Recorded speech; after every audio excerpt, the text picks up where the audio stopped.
할렐루야.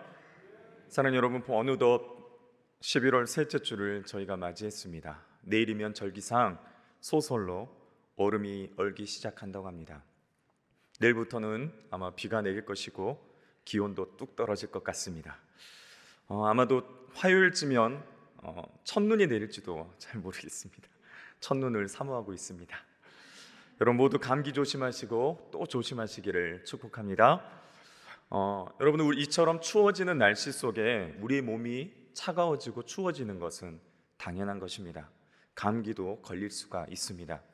그러나 특별히 저희들의 마음은 추워지지 않기를 축복합니다. 영혼에 찬바람이 몰아치고 있는 외로움 가운데 여러분 쓰러지지 않기를 축복합니다. 우리가 위드 코로나이지만 우리 모두는 아직도 여전히 코로나19로 인해 매우 어려운 시기를 보내고 있습니다. 또 상황이 나빠지면 위드 코로나 2단계로 가지 못하고 1단계를 지속하거나 더 조치를 강화할 수 있다고 합니다. 지난 2년여 동안 직장과 사업의 어려움, 또 가족과 이웃의 단절감, 여행도 또 회식도 또 결혼식이나 장례식, 돌잔치는 가보지도 못한 지 2년이 넘은 것 같습니다. 입학과 졸업 등 제대로 치를 수가 있는 게 전혀 없었습니다. 목회 현장도 마찬가지였죠. 신방도 기도회도 또 여러 가지 모임과 식사도 또 세례나 성찬의 예식도 제대로 할 수 없었습니다. 이로 인해서 많은 사람들이 무기력감에 빠졌습니다. 우울증 증세도 보였지요. 한 기사에 보니까 코로나 이후 우울증 치료의 인원이 62.3%가 증가했다고 합니다. 우울증 상담은 놀라지 마십시오. 920%나 증가했다고 합니다. 아주 심각한 상황입니다. 이런 이야기가 있습니다. 사탄이 부하와 함께 무기 전시회를 열었습니다. 어떤 무기가 인간을 효과적으로 쓰러뜨릴 수 있을까? 그렇게 토론하기 위해서 전시회를 했습니다. 무기 가운데는 핍박, 그리고 유혹, 실패 등 많은 무기가 전시되어 있었습니다. 그런데 사탄이 만장일치로 선택한 최고의 무기가 있었습니다. 여러분 그것이 무엇인지 아십니까? 그것은 바로 낙심이었습니다. 외로움, 고독감, 배신감 등으로 낙심이 찾아오면 사람들은 스스로 목숨까지도 끊게 되었다는 것입니다. 사도 바울은 갈라디아 성도들에게 선을 행하다에 낙심하지 말지니 포기하지 아니하면 때가 이르리니 거두리라고 했습니다. 사도 바울이 사용한 낙심이란 단어는 만사의 의욕을 잃은 마음을 뜻합니다. 영적으로 잘 성장하던 그리스도인들도 낙심에 사로잡히면 성장이 멈춰버립니다. 좋은 열매를 잘 맺어가던 그리스도인도 낙심에 사로잡히면 열매가 다 사라져 버리는 것입니다. 비전을 향해 열심히 달려가던 그리스도인도 낙심에 사로잡히면 열정이 식어지고 사명감도 사라지고 멈춰버리는 것이지요. 낙심이야말로 성도를 넘어뜨리는 사단의 무서운 전략인 것입니다. 성도들 가운데 경제적으로 또 정서적으로 어려움을 겪을 때, 또 영적으로 침체될 때 여러분 어떻습니까? 낙심되지요.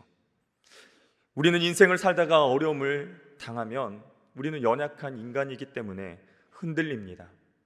믿음과 또 소망이 사라져버리고 하나님의 약속의 말씀은 의심되기 시작합니다. 그렇게 되면 하나님이 안 계시는 것 같습니다. 말씀이 보이지 않고 또 천국의 소망은 잊어버리고 자꾸만 세상만 바라보게 되는 것입니다. 장차 하나님이 주실 하늘의 그 놀라운 상급은 잊어버리고 자꾸만 눈에 보이는 현상과 현실에 우리의 마음과 생각이 빼앗겨 버린다는 것입니다. 그렇게 우리는 쉽게 낙심하는 존재입니다. 헛된 욕심의 노예가 되고 우리의 믿음의 뿌리가 흔들리게 되는 것이죠. 오늘 말씀의 배경은 이렇습니다.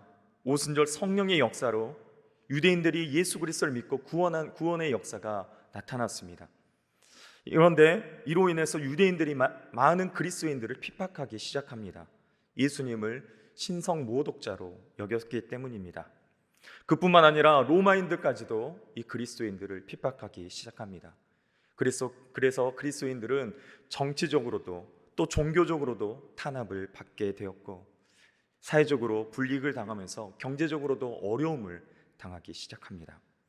따라서 믿음을 포기하기도 하고 예수님을 저버리고 다시 유대교로 돌아가는 사람들이 많이 생기기 시작했습니다. 그래서 히브리서 기자는 예수님의 그 신성과 탁월성을 소개하면서 그리스도인들에게 믿음으로 승리할 것을 이야기하고 권면하고 있습니다. 서로 돌아보며 격려할 것을 권면합니다. 사랑하는 여러분, 사탄의 이 낙심 전략에 맞서는 효과적인 하나님의 전략이 여러분 무엇이겠습니까? 바로 격려인 줄 믿습니다. 낙심하여 주저앉고 있는 자들을 찾아가 격려해 주면 다시 일어나는 역사가 나타납니다. 지쳐있는 이들에게 격려해 주면 힘이 생기고 피로가 사라지고 새 힘을 얻게 되는 것입니다.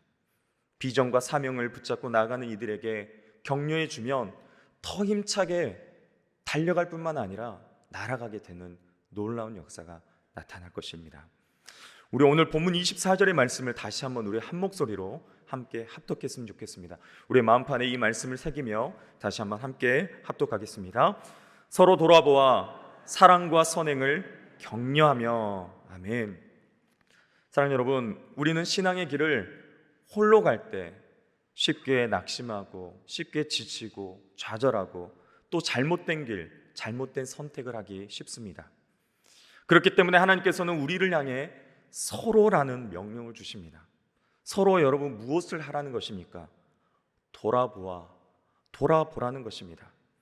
돌아보아라는 단어는 3장 1절에 깊이 생각하라라는 단어와 같은 의미를 가지고 있습니다.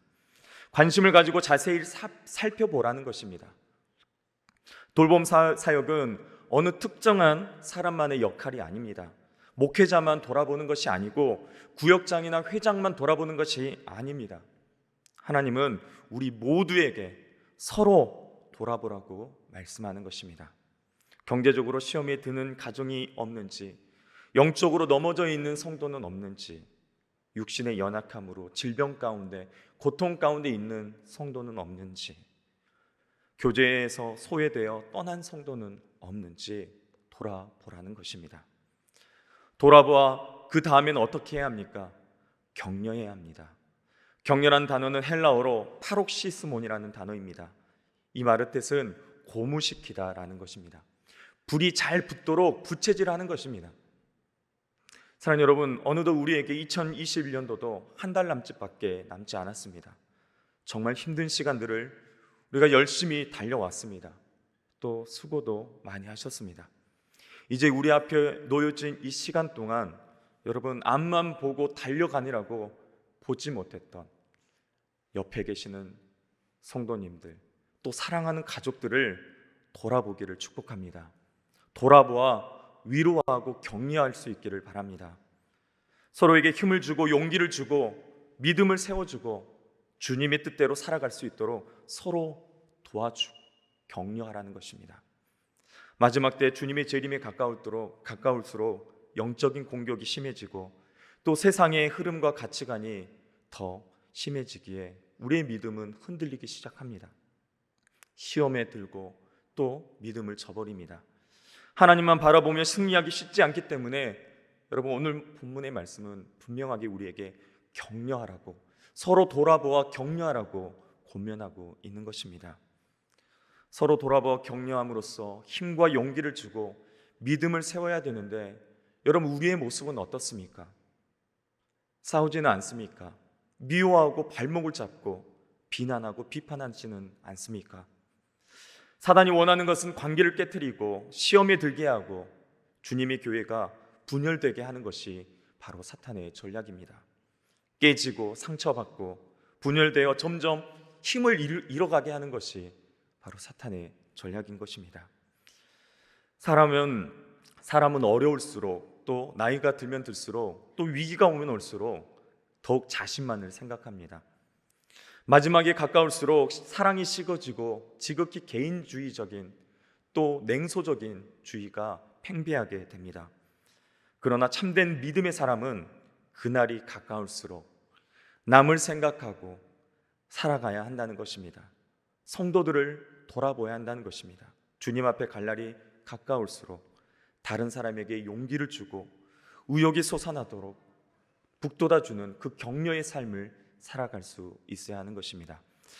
잠깐 영상을 준비했는데요. 드라마에 여러분이 자주 보던 그 드라마의 명대사를 좀 모아놓은 영상입니다. 잠깐 영상을 보고 계속해서 말씀을 나누도록 하겠습니다. 예전엔 무조건 강한 척, 센 척 하는 게 벼슬인 줄 알았었는데 그게 아니더라고요. 너무 강한 척 하면 주변에 사람이 없어요. 뭐 필요 없는 줄 알고 가버리거든요. 그러니까 본부장님, 힘들면 힘들다고 하세요. 누구한테든 기대고 위로도 받고 그게 사람 사는 세상 아닙니까? 벌써부터 포기하지 말고 마지막까지 최선을 다하다 보면 나중에 좋은 결과 나오지 않을까? 무슨 일인지는 정확히 모르겠지만 도전 안 한 것보다 실패한 게 낫지 않아? 너 하나도 안 초라해. 내 손에 흙이 잔뜩 묻어 있어. 옆에 넘어져 있는 친구는 깨끗한 손을 하고 있는데 내가 그 손을 잡아 일으켜줄 자격이 있을까? 손 잡아주는데 뭔 자격? 잡고 가서 같이 씻으면 되겠네. 넌 좀 어떠냐? 괜찮아? 괜찮아지려고 노력 중입니다. 빨리 털어내. 네 잘못 아니야. 알았어? 고마워. 난 네가 진짜 백경이 되었으면 해. 내가 진짜 은단으로 찾을 수 있었던 것처럼. 그래. 화이팅. 화 보고 꼬아놓은 새끼 같아. 엇갈려 온다고. 곧 좋아질 거요. 모든 게. 장담해요. 장담하오. 지금은 싫고 똑바로 보고 싶지 않을 겁니다. 피하고 싶겠죠. 하지만 용기를 내서 마주 본다면 어쩌면 당신도 저처럼 그곳의 가치를 찾을지도 모릅니다. 유다야, 모든 가족이 행복한 건 아니지만 모든 가족이 또 불행한 건 아니야. 해보기도 전에 겁먹지 마. 달리기. 수고했어. 이 동네에서요 제일 세고요 제일 강하고 제일 훌륭하고 제일 장해요. 넌 생각보다 더 단단한 사람이야. 나도 이젠 좀 단단해져 보려고. 떨리지 마. 너는 네 편이면 돼. 좋아서. 방금 수술이 너무 잘 됐거든. 그래서 막 좋아서. 내가 헤맸거든. 밥은 먹었냐? 이거라도 쳐드셔. 원래 힘이 있어야 울지. 마음 먹었으면 그 마음에 충실해. 너 잘못한 거 하나도 없어. 바람이 왜 부는 것 같아요? 지나가려고 부는 거예요. 머물려고 부는 게 아니고. 저게 저렇게 지나가야 내가 날아갈 수 있는 거고.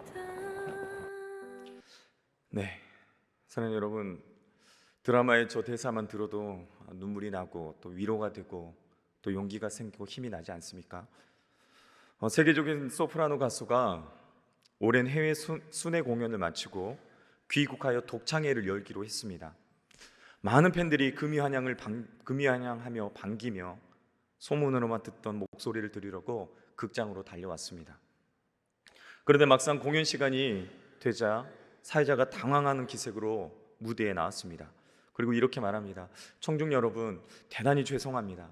여러분들이 기다리던 이 가수가 비행기가 연착되어서 조금 늦을 것 같습니다.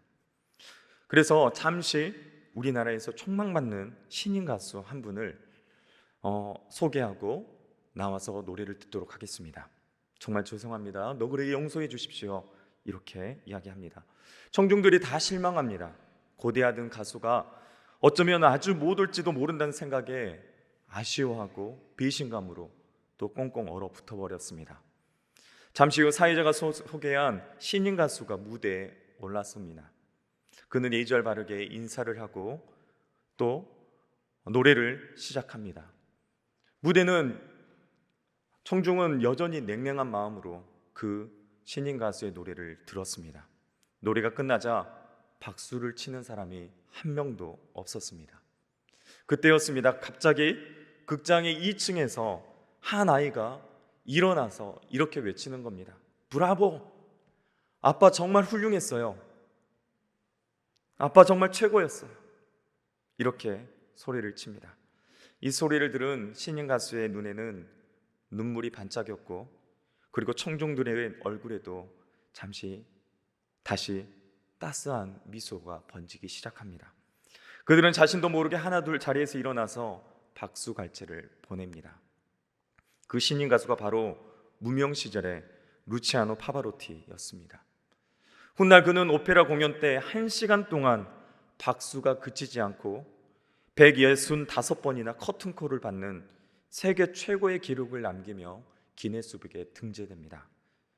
그리고 그는 이 시대의 최고의 테너라는 평가를 받게 되는 것이죠. 사랑하는 여러분, 단 한 명이라도 자신을 인정해 줄 때 사람들은 용기를 얻고 다시 일어설 수 있습니다. 격려는 없던 힘도 생기게 하는 것입니다. 사랑하는 여러분, 누군가의 그 따뜻한 한마디가 한 사람의 미래를 바꿔놓을 수 있다는 것입니다. 골리앗을 쓰러뜨렸던 다윗에게도 낙심과 좌절의 시간이 있었습니다. 사랑의 미움과 시기에 이리저리 쫓아다니며 마음과 또 몸이 지칠 대로 지쳐버렸습니다. 그때 그의 친구 요나단이 낙심한 다윗을 위로하고 격려했습니다. 성경은 주 안에서 다윗을 강건하게 하였다라고 말합니다. 오늘 우리 안에도 요나단처럼 격려하는 한 사람이 필요합니다. 지친 사람, 절망에 빠진 사람, 두려워하는 사람, 포기하려는 사람, 주저앉으려는 사람을 찾아서 칭찬과 위로와 격려를 해줄 수 있는 그러한 하나님의 사람들이, 격려의 사람들이 우리 신앙교회 모든 성도님들이 되기를 축복합니다. 우리가 서로를 격려하게 힘쓴다면 우리의 공동체는 달라질 것입니다. 많은 사람들이 용기를 얻게 될 것입니다. 행복해질 것입니다. 많은 사람들이 더욱 성장할 것입니다. 영영 실패로 끝날 것 같던 그 사람도 다시 자신감을 회복하고 아름답고 가치 있는 일에 도전하게 될 것입니다. 영적으로 무능력에 빠져 있는 사람들도 영적으로 회복하기 시작할 겁니다. 교회가 부흥하고 교회 안에 날로 더욱 아름답게 변화되어지는 모습이 생겨나게 될 것입니다. 세상과 사단은 끊임없이 우리를 넘어뜨리려 하고 주저앉게 하려고 하지만 우리가 주 안에서 진실된 마음으로 서로를 격려하기 시작한다면 이 사단의 낙심의 전략은 모두 떠나가게 될 것입니다. 항복하게 될 것입니다. 사랑하는 여러분, 서로를 향해 진정한 격려자가 되시기를 축복합니다. 예수 믿는 사람들은 예수 그리스도의 피로 한 몸 이룬 한 공동체요 가족인 것입니다. 그러므로 서로 사랑하고 서로 칭찬하고 서로 격려해야 합니다. 그래야 힘을 얻어 성도다운 삶을 살게 되는 것입니다. 남의 약점만 캐고 헐뜯다면 사랑의 관계는 깨지는 것이죠. 남의 약점을 들추고 즐기는 곳이 교회가 아닙니다. 교회는 서로 격려하고 사랑하고 품어주고 오래 참고 인내하고 기다려주는 곳이 바로 교회라는 것입니다. 이 격려는 상대가 잘했기 때문에 하는 것이 아닙니다. 예수님은 예수님을 부인했던 베드로를 다시 찾아와 격려하시고 또 의심하는 도마를 격려해 주시고 혈기가 많았던 요한을 가슴으로 늘 안아주심으로 사랑의 사도로 변화시켜 주셨습니다. 공동체 가운데, 가정 가운데 우리가 마땅히 격려할 지체들에게 여러분 계속해서 포기하지 마시고 격려해 주시기를 축복합니다. 그렇게 될 때 우리의 공동체와 우리 교회는 더욱 아름답게 세워가게 될 것입니다. 사랑하는 여러분, 오늘 본문은 무엇을 격려하라고 합니까? 사랑과 선행을 격려하라고 합니다. 왜 사랑과 선행을 여러분 격려하라고 했겠습니까? 사랑과 선행은 격려를 통해서 더 풍성해지기 때문입니다. 누구나 한 번쯤 사랑과 선행을 다 했을 것입니다. 그런데 우리가 서로를 돌아보아 누군가의 그 사랑과 선행을 알아주고 또 격려해 준다면 그 사랑과 그 선행은 더 풍성하게 배가 되고 10배가 되고 그 공동체를 살리는 놀라운 역사가 나타나는 것입니다. 사랑에는 선행이 따라올 수밖에 없습니다. 선행은 사랑을 구체적으로 표현하는 행동이기 때문이죠. 우리 신앙교회는 이 사랑의 섬김을 잘하는 교회입니다. 사랑하기 때문에 선행을 하고 봉사를 하고 구제를 하는 것이죠. 막달라 마리아는 예수님을 그 누구보다 사랑했습니다. 그래서 자신의 그 죽을 때 마지막 죽을 때 쓰여져야 할 값비싼 향유를 예수님께 가지고 와서 그의 발에 붓습니다. 그리고 자신의 머리로 그 발을 씻깁니다. 그런데 여러분, 예수님을 사랑하지 않았던 가룟 유다의 눈에는 어떻게 비쳤습니까? 낭비한다라고, 저런 어리석은 행동이라고, 큰 돈을 저 땅바닥에 버린다라고 생각했습니다. 그러나 예수님은 그 마리아의 그 진심을, 그 사랑을 보았습니다. 그래서 유다로부터 비난을 받았던 그 마리아를 보호하며 저가 내게 좋은 일을 하였느니라, 이 여자가 내 몸에 향유를 부은 것은 나의 장사를 위함이다 라고 이 마리아를 칭찬하고 격려하는 것입니다. 뿐만 아니라 복음이 전파되는 곳에 이 여자의 행한 일도 말하여 저를 기념하라고 격려하신 것입니다. 사랑하는 여러분, 우리 주변에 보면 예수님과 교회를 진심으로 사랑하는 자들이, 성도들이 굉장히 많습니다. 오늘도 우리 교사 선생님들 사명을 감당하며 아이들을 말씀으로 잘 양육하기 위해서 늘 수고를 다합니다. 교회의 미래인 우리 영아부, 유치부, 아동부, 중고등부 또 청년부를 위해 열성으로 수고한 교사들의 그 섬김이 있었기에 우리 교회의 다음 세대가 자라나고 있는 줄 믿습니다. 내 자식과 같이, 내 손주와 같이 생각하고 이른 아침부터 식사도 제대로 하지 못하시고 나오셔서 섬기고 계십니다. 정말 쉽지 않은 이 코로나 상황 속에서도 교회 학기를 위해 너무나도 애쓰셨습니다. 그뿐만이 아닙니다. 하나님 나라와 교회를 위해, 선교 사역을 위해 자신의 물질을 아깝게 여기지 아니하고 이 막달라 마리아처럼 헌금하는 또 성도들이 얼마나 많습니까? 또 주의 종들을 주님을 사랑하는 마음으로 섬기고 대접하는 성도님들이 많습니다. 또 날마다 교회에 나와 기도하고 또 봉사하는 정말 수많은 성도님들이 계시기에 우리 신앙교회가 지금까지 이렇게 든든하게 세워져 가고 있는 줄 믿습니다. 사랑하는 여러분, 우리는 이런 분들을 향해서 여러분 비판하거나 비난하거나 판단하지 않고 있는 그대로의 모습을 바라봐주면서 부지런히 격려해야 하는 것입니다. 우리 시간 좌우 앞뒤 옆에 계신 분들을 바라보면서 좀 격려하는 시간을 갖고 싶은데요, 좀 바라보면서 그동안 수고했다라고 또 격려 잠깐 했으면 좋겠습니다. 우리 목사님들 좀 뒤에 계시는데요, 우리 담임 목사님 부임 이후에 얼마나 힘드셨습니까? 참 수고 많으셨습니다. 우리 부목사님들 격려해 주십시오. 담임 목사님 공석 가운데 얼마나 애쓰고 수고한지 모릅니다. 부목사님들 격려해 주시고, 우리 장로님들 정말 담임 목사 청빙을 위해서 얼마나 애쓰고 수고하셨습니까? 좀 위로해 주시고 격려해 주시고, 옆에 계신 권사님, 집사님들 벌써 끝나셨습니까? 좀 멀리 이렇게 좀 손도 흔들어 주시고 격려해 주시고, 예, 이런 칭찬과 격려가 여러분 풍성해질 때 매섭고 차가운 바람이 아닌 우리 안에 훈훈한 바람이 불어올 줄로 믿습니다. 서로를 바라보고 서로 안에서 아름다움을 찾아내기 시작할 때 여러분 우리 교회는 더욱 아름다운 선행과 사랑이 풍성해질 줄 믿습니다.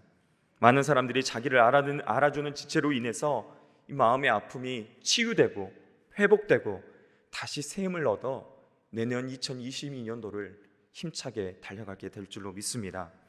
이제 계속해서 우리 25절 말씀을 함께 봉독하겠습니다. 모이기를 패하는 어떤 사람들의 습관과 같이 하지 말고 오직 권하여 그날이 가까움을 볼수록 더욱 그리하자. 아멘. 본문에 모이기를 패하는 어떤 이들의 습관과 같이, 어떤 사람들의 습관과 같이 하지 말라고 우리에게 말씀하고 있습니다. 여러분, 누가 모이기를 중단하고 있습니까? 바로 실망하고 낙심한 이들입니다. 죄의 유혹에 넘어져 시험에 든 이들이 모이지를 않습니다. 상처받고 쓴뿌리가 나서 괴로워하는 이들은 교회에 나오지 않습니다. 이런 분들을 우리가 외면해서는 안 됩니다. 비난해서도 안 되고 안 됩니다. 모이기를 피하는 이들을 보면 더욱 격려해서 다시 모일 수 있도록, 모여서 함께 예배하고 함께 교제할 수 있도록 만들어야 합니다. 열심히 모여 믿음을 굳게 하지 않으면 점점 더 타락해가는 이 마지막 때에 세상과 싸워 이길 수가 없습니다. 썩어져가는 이 세상 속에서 여러분, 마지막 때 주님이 다시 오실 날을 우리는 함께 모여서 기다리고 소망해야 될 줄 믿습니다. 우리는 마지막 때를 살아갑니다. 주님은 다시 오실 것입니다. 더 함께 모여서 예배하고 순결한 신부의 모습으로 다시 오실 그 신랑을 맞이해야 합니다. 함께 모여야 예배가 있고 함께 모여야 교제가 있는 것입니다. 또 함께 모여야 붙들어 줄 수 있고 함께 모여야 도와줄 수 있지 않겠습니까? 함께 모여야 얼굴을 볼 수 있고 또 말을 할 수 있고 격려할 수 있는 것입니다. 초대교회를 배경으로 하고 있는 이 히브리서의 말씀은 당시의 핍박과 박해로 인해 이 유대 그리스도인들의 예배 모임 자체가 위협을 당했습니다. 매일같이 순교자가 나오는 그런 생명의 위협 속에서 많은 성도들이 모이기를 패합니다. 모임을 피하기 시작합니다. 그리고 자신의 안전을 도모합니다. 하나님께서는 비록 많은 이 환난 속에서도 피하지 말고 믿음을 지키려고 하지만 연약한 인간이기에 그 모임을 피합니다. 모이지를 않는다는 것이죠.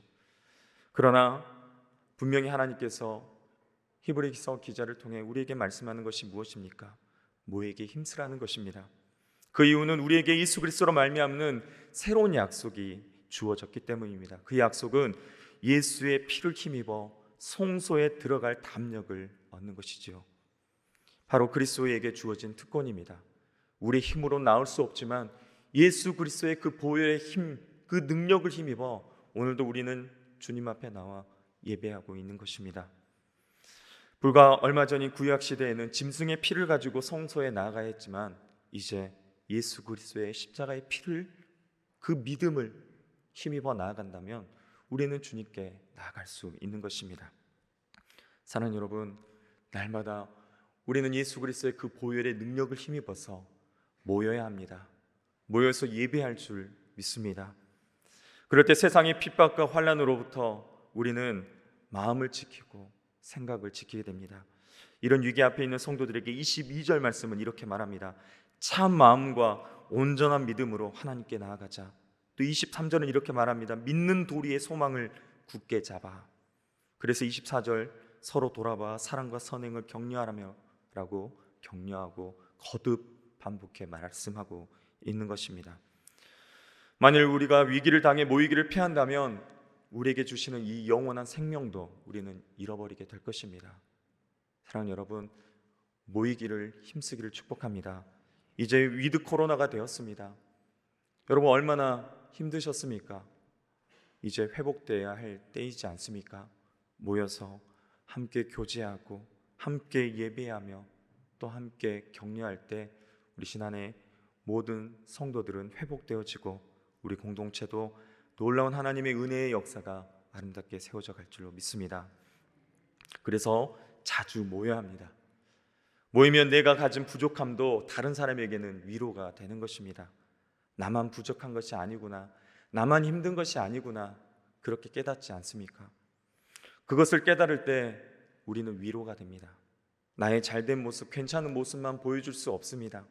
우리의 있는 모습 그대로를 나눌 때 나의 힘듦과 연약함을 나누고 공유할 때 함께 위로하고 격려하고 기도하며 아름답게 주님의 몸된 교회를 세워가게 되는 것입니다. 우리가 교회를 섬길 때 여러분 사역을 하다가 다툴 때도 있습니다. 또 실수를 범할 때도 있습니다. 그러나 비판하지 않고 격려해 줄 수 있기를 바랍니다. 기도하며 기다려 줄 수 있기를 바랍니다. 여러분 아이가 걷다가 넘어지면 여러분 어떻게 하십니까? 왜 넘어졌냐고 혼내십니까? 비판하십니까? 절대 그런 부모는 어른은 없겠지요. 일어나고 괜찮다고 당연하니 넘어진다고 이해하고 격려할 것입니다. 오히려 잘했다라고 응원하고 격려해 주는 것이 어른의 모습이죠. 격려를 받으면 그 아이는 열심히 뛸 수 있는 것입니다. 격려를 받을 수 있는 공동체가 없다면 우리의 신앙은 자랄 수가 없는 것입니다. 우리의 구역 여러분 어떻습니까? 서로 돌아보아 사랑과 선행을 격려할 수 있는 공동체이지 않습니까? 하나님은 우리에게 왜 공동체를 주셨습니까? 격려하라고, 위로하라고, 함께 나아가라고 그렇게 우리에게 공동체를 주신 줄 믿습니다. 우리에게 가족을 주셨고 우리에게 교회를 주셨습니다. 서로 돌아보면서 함께 살아가라고 주신 것입니다. 나만을 위해서 사는 것이 아니라 함께 더불어 서로 살아가는 것입니다. 마음이 낙심한 사람을 있으면 위로해 주고 또 기뻐하는 사람이 있으면 함께 기뻐해 주는 것입니다.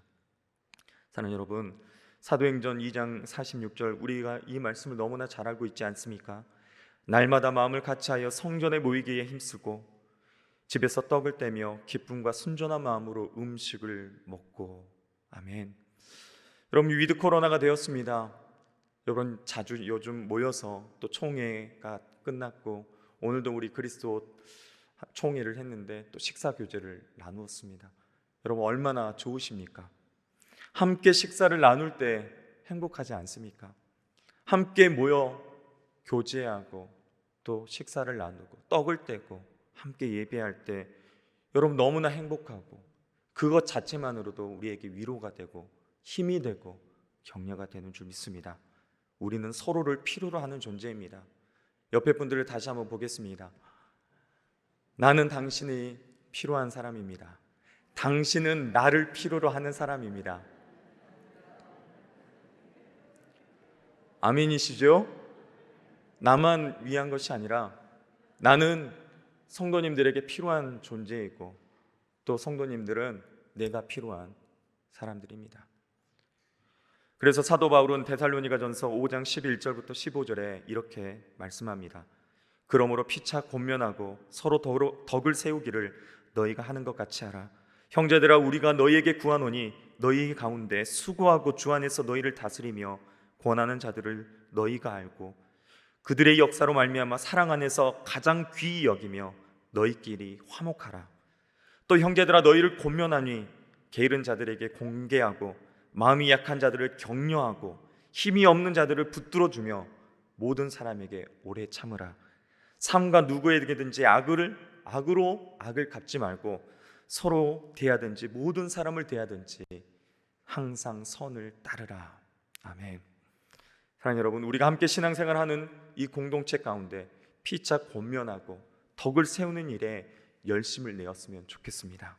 자기 편안함과 유익만을 위해서 살아가지 않고 다른 사람들을 세워주고 높여주고 위로하고 격려하며 기도해주고 여러분 따뜻한 손 한번 잡아주면 다시 일어날 줄 믿습니다.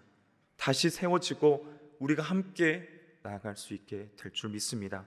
그렇게 세워질 때 우리 주님이 기뻐하실 것입니다. 우리 예수님은 어떻습니까? 아무도 격려해 주지 않았습니다. 돌아오는 보답을 기대하지 않고 그저 예수님은 베풀었습니다. 끝까지 사랑의 본을 우리에게 보여주지 않으셨습니까? 그런데도 예수님의 끝까지 그 끝없는 십자가의 사랑의 대가가 여러분 그 사랑의 대가가 무엇이었습니까? 배신이었고 십자가의 죽음이었습니다. 그러나 그것이 끝이 아니었습니다. 끝까지 사랑하시는 그 예수님의 그 놀라운 사랑은 부활의 기쁨으로 우리에게 허락해 주셨습니다. 사랑하는 여러분, 때로는 우리가 격려할 때 그 사람이 변하지 않을 수도 있습니다. 때로는 우리를 오해할 수도 있습니다. 그러나 포기하지 마시고 예수님을 닮아 예수님이 보여주시던 그 십자가의 사랑으로 포기하지 마시고 격려해 주시고 위로해 주시고 기도해 주시기를 축복합니다. 말씀을 마치겠습니다. 사랑하는 여러분, 지금은 우리는 모두 힘든 시기를 보내고 있습니다. 모두가 지쳐 있을 시기입니다. 이 시기에 하나님께서 우리에게 무엇을 원하십니까? 서로 돌아보아 격려할 수 있기를 바랍니다. 사랑하는 가족들, 성도들을 서로 돌아보아 위로하고 격려할 수 있기를 바랍니다. 사랑하고 서로 칭찬하고 서로에게 힘을 주고 용기를 주고 세워주고 주님의 뜻대로 살아갈 수 있도록 손을 잡아주는 것입니다. 사랑하는 여러분, 우리는 마지막 때를 살아가고 있습니다. 그러므로 성도들은 주님의 그 오실 날이 가까움을 느낄수록 더욱 모이기에 힘써야 합니다. 모여야 붙들어 줄 수 있고, 모여야 기도해 줄 수 있고, 기도할 수 있고, 또 도와줄 수 있습니다. 함께 모여야 격려할 수 있지 않습니까? 그리고 우리 모두가 그렇게 할 때 우리의 삶이 변화되고 행복해질 뿐만 아니라 사랑하는 성도들의 삶, 그들의 가정까지 변화되고 회복될 줄 믿습니다. 바로 그것이 교회의 공동체인 줄 믿습니다. 그것을 연습하라고, 그것을 함께 이 말씀대로 실천하라고 우리에게 구역을 주셨고 공동체를 주셨고 우리에게 교회를 주신 줄 믿습니다. 우리 신앙교회가 함께 예수 그리스도의 사랑 안에서 서로 돌아보아 격려하고 모이기를 힘쓰므로 더욱 아름답고 건강한 우리의 주님의 몸된 교회를 세워가기를 축복합니다. 기도하겠습니다.